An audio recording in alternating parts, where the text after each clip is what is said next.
this is chapter 25, deals with phylogeny and systematics. We are continuing our study of evolution. So far we have studied the basic mechanisms for how organisms change over time.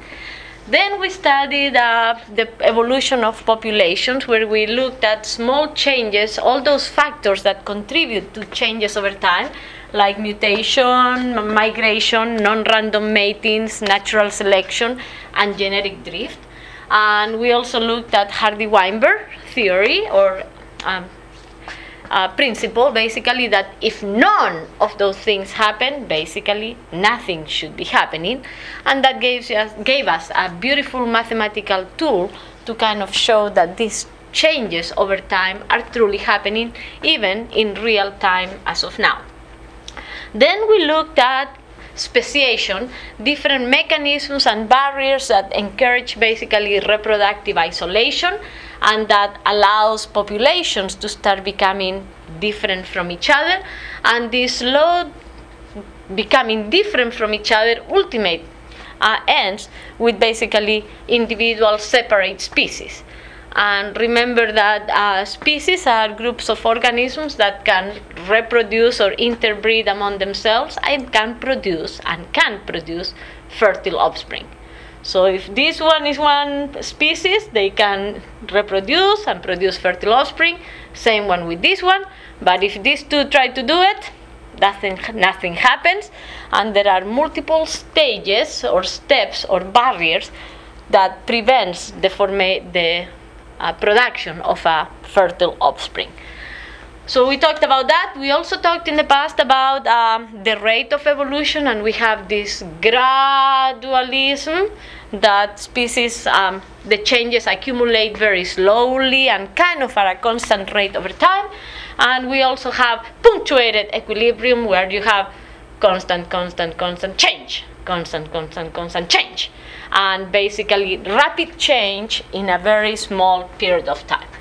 Ultimately, the combination of all these processes basically mean that the diversity of species on Earth is increasing, because we are creating new species. No, we are not creating. New species are being formed because they are becoming, their populations or members of their populations are becoming reproductively isolated. And remember that some of those mechanisms are allopatric. Basically, they are actually physically separated. And sympatric speciation is when everybody is together, but for some reason a small group, a clique that I like to call, is kind of separated from the other ones reproductively for some type of reason, like behavior or polyploidy or things like that. So this is phylogeny and systematics. Basically, we're trying to look at how the organisms are related to each other and try to figure out the history of speciation, basically. Who comes from where, who are the closest relatives, and when these events occur. So this is what we call a cladogram, basically, that represents this kind of association. So we know humans and chimps. We separated from each other. We had a common ancestor here about 5 million years ago or so. If we go farther back in time, we had another ancestor here with gorillas.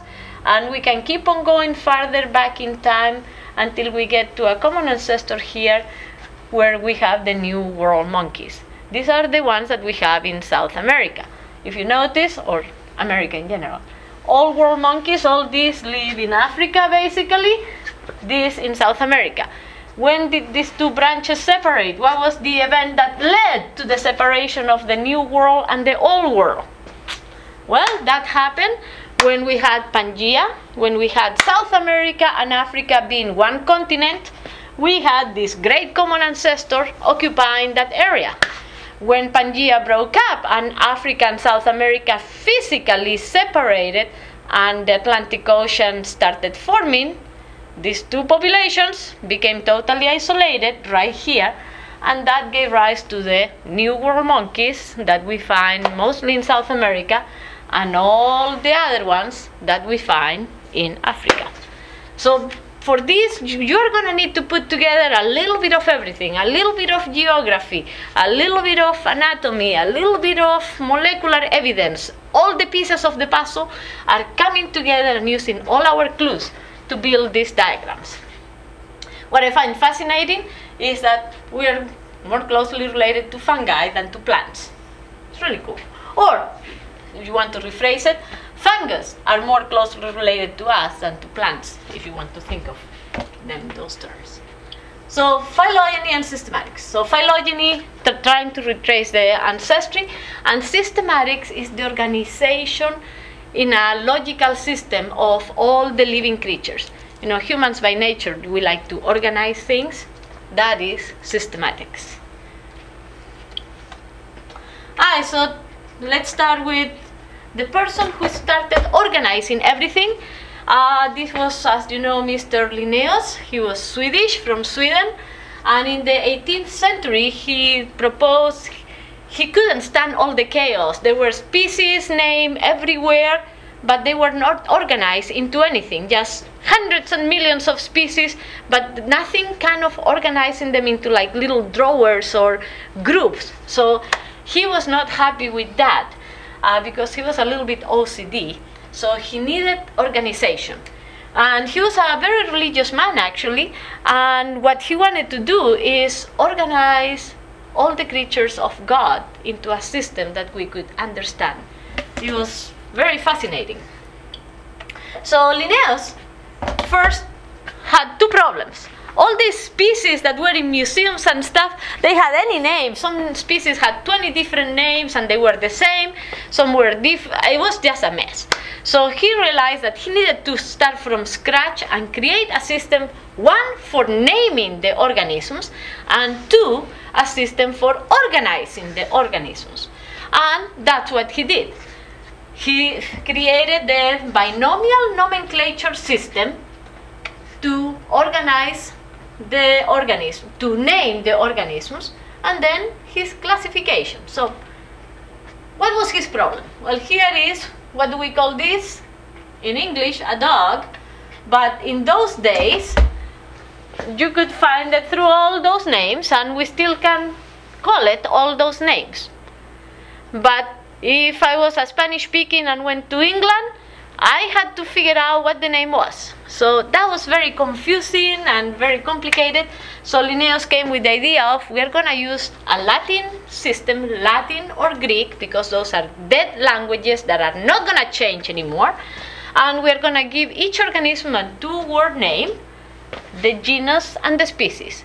And this is going to be the name, official name, in any language, in anything. So if I'm writing something in Spanish and I'm talking a scientific paper about the dog, I say Canis familiaris. If I'm writing in English, I say Canis familiaris. I've seen Russian papers that I don't understand a word except Canis familiaris. Same thing in Chinese, Korean, anything. Scientific names are always written, regardless of your native language, the same way. So wherever I go, even though I don't understand a word, I can always recognize my scientific names. So at least I have some place to start. So this is universally accepted, and all organisms are the same. Genus, capital, and species, lowercase. So this was the binomial nomenclature system. And there are some rules that I want you to follow because that's the proper way to do it, and it drives me crazy when in the newspaper or in good magazines they do it wrong, because obviously they didn't have this in college. So every species has a genus and species. So this is Canis familiaris, the dog, Canis lupus, the wolf, Homo sapiens, that's us, Felis domesticus, that's the cat. There are two ways that you can do this. You can do it either in italics or you can underline it. If you are handwriting the stuff, you have to underline it. If you are typing, you can italicize. But the genus always in capital. And notice that species that are kind of similar, they are going to share names in common that are going to reflect their relationships and ancestry. Actually, this is the first the paper that Linnaean published in 1796, and actually there is a copy of it in the University of Maryland library. Pretty cool. All in Latin, because in those days you were supposed to do this in Latin. Now, so that was the two naming system, genus and species, done, and I want you to follow those rules. The second of Linnaeus' contributions was the hierarchical classification. So he figured if we have a species like Panthera pardus, right there, several species are going to share the same genus name, Panthera. Now, several genuses close to Panthera are going to be grouped together into a family. Several related families are going to be grouped together into another level called the order. Orders are going to be grouped together into similar category called classes. Similar classes are going to be organized together into phylums. Similar phylums are going to be together into what's called a kingdom. And kingdoms are going to be organized into domains. The catch is that Linnaeus only organized things from the species level up to the kingdoms. This new system of domains, that is new since we have molecular evidence, and we went a step further. We realized that the kingdom organization level was not enough. We needed another one, and that we created the domain system of organization. This is Linnaeus, and here is where you need to know it, you need to remember it, and here is where you can choose a King Philip came over for great spaghetti. Kings preferred chess over fine-grained sand, or kings play chess over fine-grained sand, or kids prefer candy over fresh green salad. Or, if you want to incorporate the new one, find a good word for D. Kids prefer candy over fresh green salad. So you can have several choices to remember the hierarchical system of classification.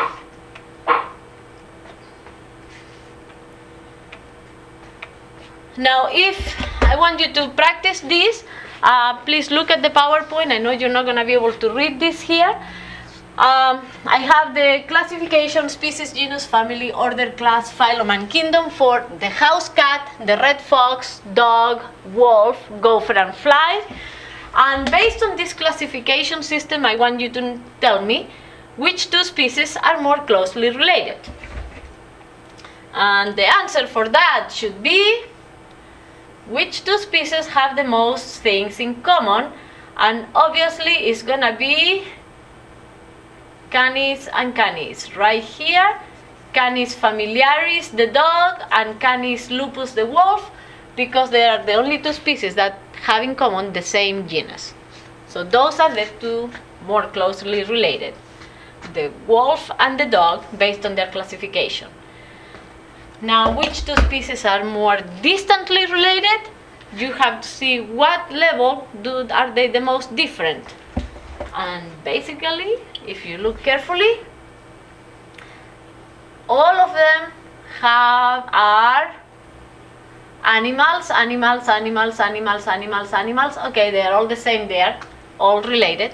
However, when you go to the phylum, we have chordata, chordata, chordata, chordata, chordata, chordata. Aha! And here, arthropoda. So obviously, all these are relatively closely related, and this is different. So this versus any of those are the distantly related. So one of the goals of systematics is that our classification systems should reflect the evolution of organisms. So here you have, to rebuild this, as I mentioned earlier, to make these cladograms or this tree of life, we are gonna use clues from many different sources. We are gonna use clues from fossils, morphological evidence, embryology, molecular traits, and behavior traits. Each one of these has good things and bad things. For example, fossils. The great thing about fossils is that it gives you a clear indication of time, when these things became different species, or when were they related or closely related, or the location of them. They also tell us great things about when they went extinct, so awesome for fossils. The problem with the fossils is that it's an incomplete record, either because not everything fossilized or because we have not found it. So, nothing perfect. Morphological data, again, is awesome from the point of view of homologous structures that show common ancestry. The problem is that you also have somewhere there the analogous structures that confuse things, and you have to be sharp enough to realize that that was caused by the environment and not because of a common ancestor. Embryology, again, nice because the patterns are common, so if you have the same pattern of development, that means that you are related. The problem with embryology, that if you are just left with adults and that's the only thing that you have to work with, like in maybe some fossils, you have no idea what you're dealing with in terms of development.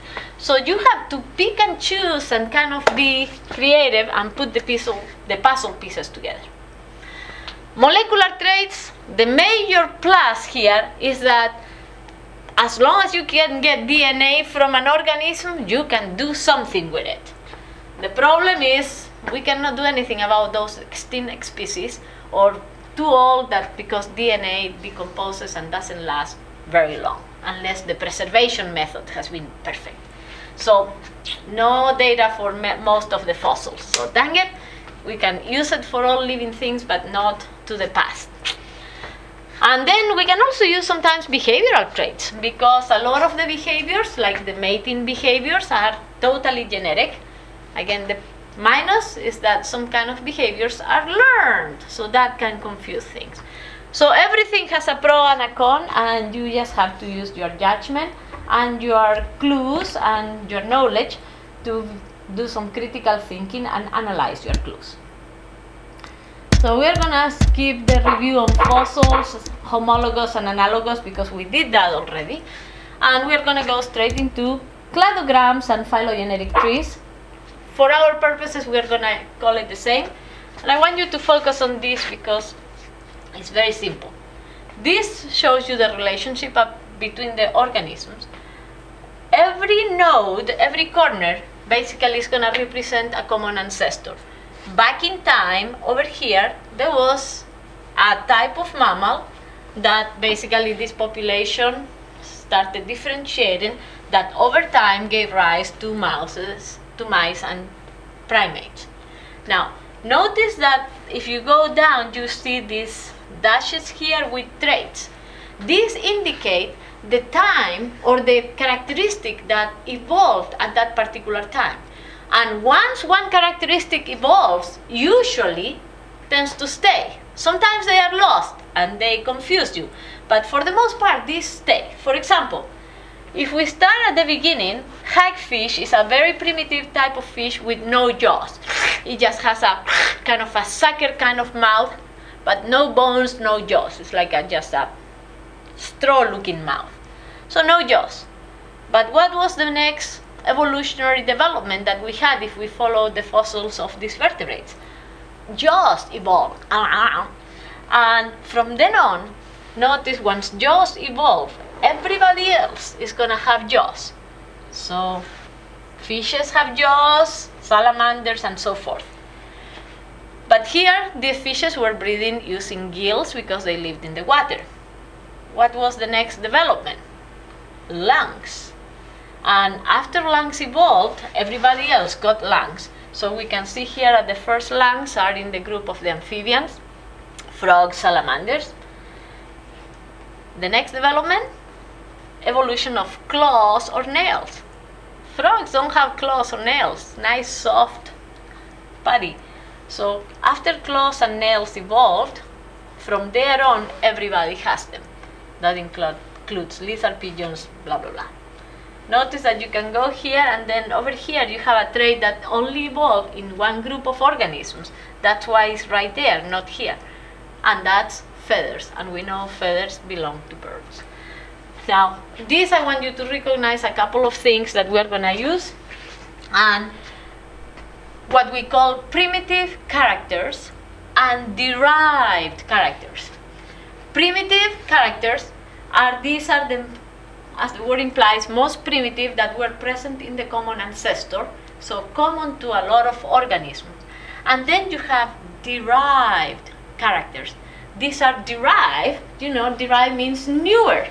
And these derived characters are things that evolved newer, more recently. And you have to always put this in the context of the organisms. So if I'm talking about vertebrates, I can say a primitive character of vertebrates, primitive character, can be jaws. Now if I say a derived character of mammals, a derived character of mammals, something that is unique to mammals, that just evolved recently, is fur and mammary glands. A derived character of birds, feathers. If I say a primitive character of birds, primitive character of birds, you can say lungs or jaws, because those are older. Derived is kind of more unique, more recent, just almost exclusive of that group.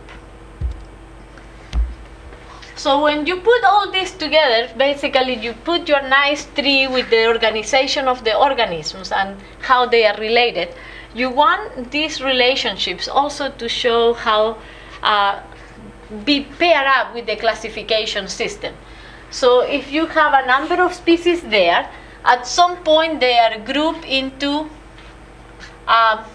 common ancestors that we can call genus. These genus, these common ancestors, are going to be grouped into more reduced set of common ancestors that we can call families, and these can be grouped into a smaller group that we call order. So the branching pattern, starts very broad in the present time, but if you follow it back, it's reducing. And one of the goals of classification is that we want our classifications to represent actually what has happened in evolutionary times. And it's a work in progress because a lot of damage had been done in the past because they had fewer clues. So now basically they are working on figuring out exactly how we are all related.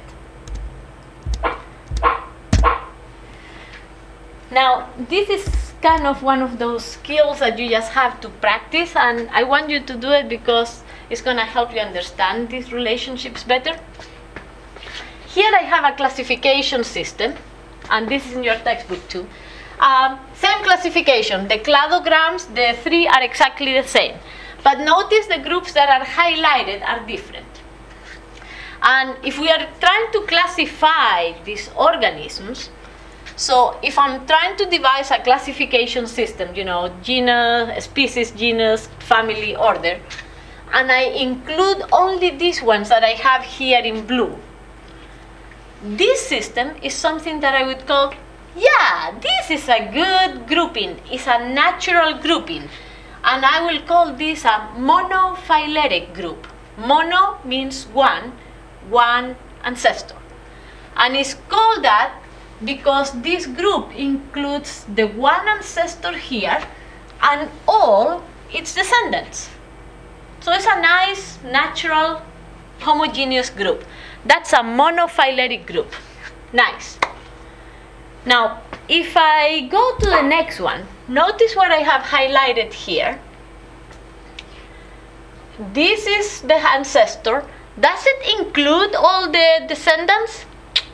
No. We are missing all that. So it's an ancestor and only some of its descendants.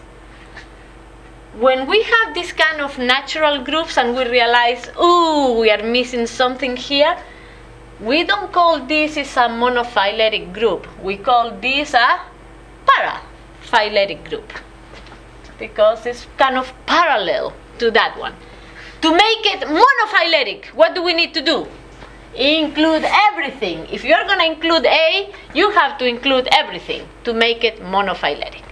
So these are problems that we have encountered, and it's a good practice. It's like math, makes your skills and your head think, and you get to the next level of thinking, develops your critical thinking skills. And now the last group here. Notice what happens in that group. I have a group selected there. Kind of odd. Does it have the common ancestor to all of those included? Obviously not. It's kind of very odd. Has two groups. This is what we call a polyphyletic because includes many species, but none of the common ancestors are there. So try to make yourself a nice cheat sheet. Try to understand how this is done, and I have something in your math notes to practice this nice skill. So the ultimate goal of this is to actually learn how to build a cladogram, and again in your math notes you're going to have to do that. So I'm going to show you just the basics here very quickly. So to construct a cladogram, first you're going to have a group of species that you are interested in building kind of this relationship tree. So in this case, I'm going to have a group of organisms. I have a leopard, turtle, salamander, tuna, lamprey, and a lancelet. Lancelet is one of the most primitive fishes, one of the first fishes. It's not even included in the fish group. A little thing about this big, like a couple centimeters, that live in the sand, very cute creatures. And so I have these organisms, and for all these organisms I'm going to develop a list of traits. Could be molecular, could be behavioral, anything you want to. And I'm going to code these traits as present or absent. If the trait is present, I'm going to give it a 1, and if the trait is absent, I'm going to give it a 0. And I'm going to develop a nice matrix. So, for all these creatures I have here, my traits are, for example, hair. No hair, no, 0, 0, 0. The only one with hair is the leopard. Amniotic egg. An amniotic egg is an egg with a shell, with a real shell. Well, lancelet, no. Lampreys, no. Fishes have eggs, many of them, but no shell. It's a soft, mushy thing that floats in the water. Salamanders, again, mushy, gelatinous mass in the water, no shell. Turtles, yes, they have a shell. And leopards, it's not a shell, but it's called an amniotic egg, because the amniotic fluid in all mammals, that's kind of the same thing that is enclosed in a shell. Your own water, basically. 4 walking legs, again 0s and 1s. Hinge jaws, with a hinge there instead of just an open sucker. 0s and 1s. And finally, a vertebral column or backbone, 0s and 1s. So you develop that matrix that is very simple with 0s and 1s. So you're going to know that one of these creatures has to be the most primitive one because it has very few of those traits. Remember that traits evolve over time. So the way I'm going to do it, basically, I'm always going to start with a nice line. How many creatures I have? 1, 2, 3, 4, 5, 6. So I have 1 there, 2, 3, 4, 5, 6. Which creature, and since time goes up here, this is time, here is the most primitive one. Which creature would you have here at the very beginning? Which creature has the fewest traits at all? Which creature has the most zeros? The lancelet. 0, 0, 0, 0, 0, 0, 0. So the lancelet, I'm going to put it right here. That's my lancelet. And nothing. Now, soon after the lancelet, what's the first trait that evolved here? What do we see coming up? Notice that we have here a lamprey with a vertebral column, but nothing else. So what I can do here is right here, this is my vertebral column, and this organism will be my lamprey. So we have that taken care of and that taken care of. If you look next, which organism now has 2 traits there? that would be the tuna that has the vertebral column that already evolved. And what new development does the tuna get? The jaws. So sometime over here, jaws evolved, and the first creature there from my list is a nice tuna. You keep on going, and then we have a new trait evolving there, and that new trait is 4 legs. So right there, 4 legs, salamander. Next, we have amniotic egg. I'm just gonna abbreviate with egg, and the creature there would be my turtle. And the last trait that just present in the one group there is hair, and the only one with that is the leopard. And you can check this. You go, the leopard. Oh, the leopard has everything. Okay, here's my leopard. Hair, egg, 4 legs, jaws, vertebral column. Bingo. Pick another one. Tuna. Oh, my tuna only has jaws and backbone. Let's see. Tuna. Yep, jaws and backbones. I did a good job. So basically, we just built a cladogram for this simple matrix. And if you want to check it, perfect. The same thing that we just had. So this is how we build these cladograms. We make enormous matrices with a lot of characters. We code them for presence or absence, and basically as an indication when a particular trait evolved, and that gives us the clues. Now, if we pair this with the fossil record, that's wonderful, because the fossil record can show us the first time ever that we had an organism with 4 walking legs, and we can put a year next to it. We can find in the fossil record the first time ever that we had a vertebral column, and we put a year right next to it. So this allows us now not only to have how these creatures are organized and related to each other, but also allow us to put a time frame to it, and basically allow us to reconstruct the history of life on Earth.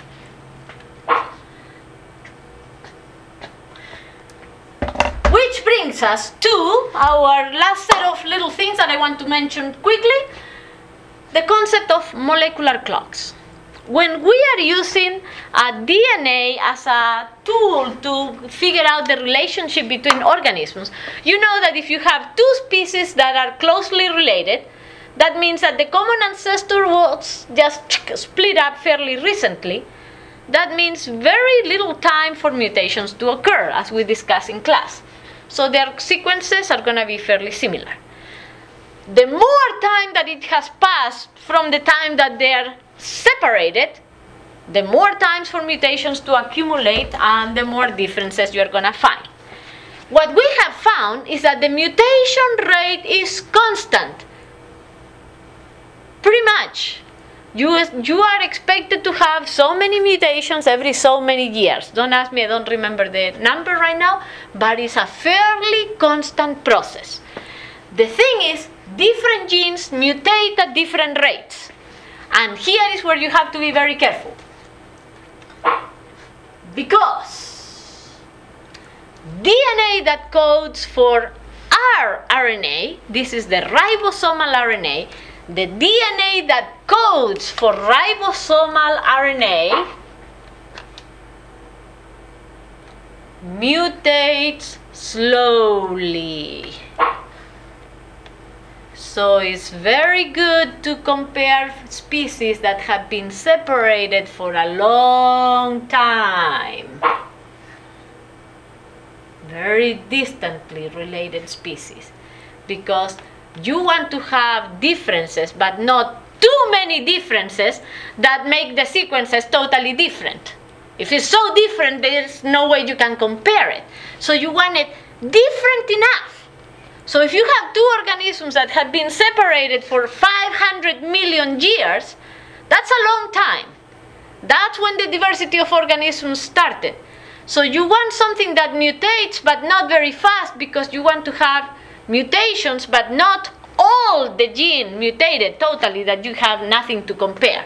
So for that, you pick up sections of the DNA that code for rRNA that mutate slowly, gives you enough differences to compare, but gives you enough segments of DNA that are still the same, so you can recognize it as still the same gene. All right? Now, what if you want to compare species that are just separated fairly recently, like humans and humans? We came out of Africa 50,000 years ago, or 100,000 years ago. Human evolution can be traced not farther back than 2 or 3 million years. We are babies in evolutionary terms.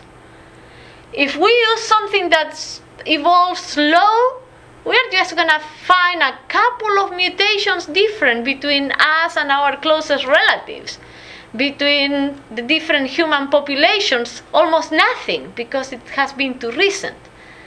So when you try to compare species that are very closely related, that separated fairly recently, like humans and our close relatives, or human populations among themselves, or the wolf and all the dogs and all the cat family, you know, closely related species, you need to find another type of genetic marker that mutates a little bit faster, that is going to give you a few more in this short time period. So, ribosomal RNA for slow mutations, so you can have plenty of time. But if you have a short time to deal with, you're going to go with mitochondrial DNA. Because mitochondrial DNA mutates very fast. And it's very good to date recent events that have happened in the last 100,000 years, last million years, because even in that short of time, you already accumulated quite a few mutations. So closely related species, you are going to use mitochondrial DNA that you only find in the mitochondria, and mitochondria, you only get it through the egg, through the maternal line. If you map nucleotide substitutions and millions of years for a bunch of different genes, notice that they all line up fairly regular. Mutation rate is fairly constant. Mutation rate is fairly constant. And you have to find those genes that allow you, if you have a mutation rate, that is fairly constant, you can use the number of differences to figure out when the species separated. So, work for you. We have a nice diagram there. You also have it in your math notes.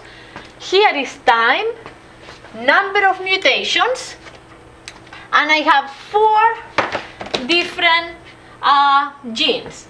Gene A, that apparently the number of mutations occurs fairly constant over time. Let's say 10, 10, 10, 10, 10, 10, 10, 10, 10.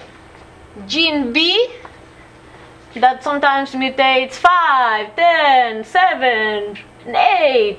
You know, the mutation rate changes.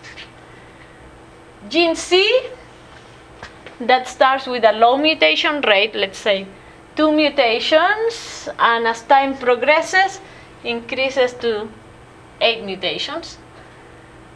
D, low mutation rate over time, but fairly constant. And then E, 5 genes, that starts with a high mutation rate and then decreases. So the question is, which pattern, it's a typo, which pattern would be most helpful to use as a molecular clock to determine evolutionary relatedness of species that are not closely related and of species that are closely related? Which of these genes basically you would use for species that are not very closely related, basically species that split up a long time ago, and which of these genes you would use for species that split up very recently? So rule number 1, you have to look for genes that show a constant rate of mutation. So right now we are going to eliminate B because it's too crazy. We can eliminate E also because it's not a constant rate. And we can eliminate C because it's not constant. So we are left with A that has a relatively high rate of mutation through time, always many mutations. And we have D with a very low mutation rate, constantly very few substitutions over time. So, which species, A or D? Many mutations or few mutations for a species that is not closely related. Somebody that split up long time ago. Remember, long time ago, you want to have enough mutations to compare. But if there are way too many, you have lost most of the common sequence and it's worthless. So, not closely related, you want something that mutates slowly. Not closely, you want, that should be a D right here. Now, if you have species that are very closely related, that just separated recently, like human populations, the only way to find any differences is if you find a gene that mutates fairly fast in a short time. And for that, for number 2, the answer is going to be A.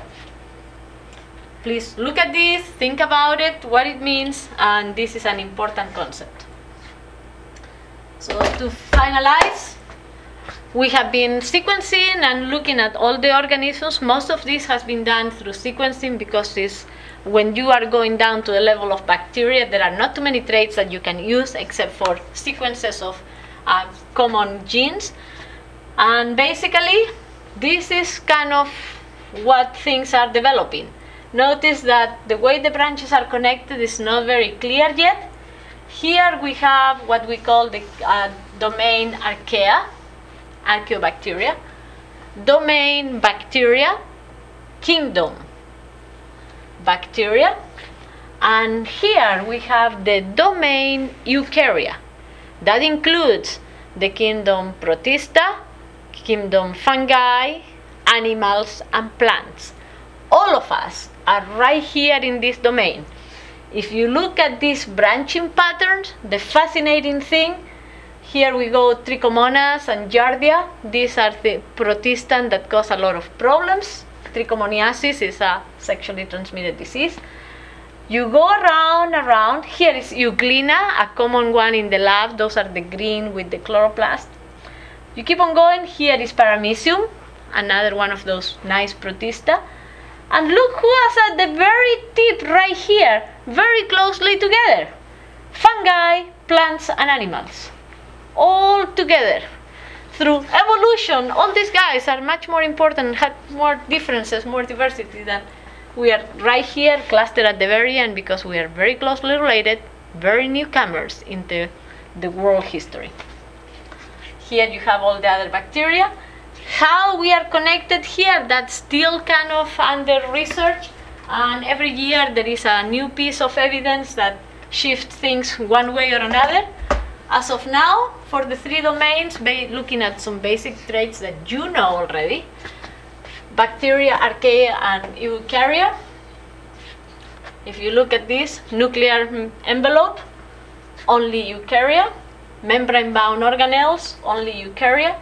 Introns, I kind of lied to you again, because we said introns you cannot find.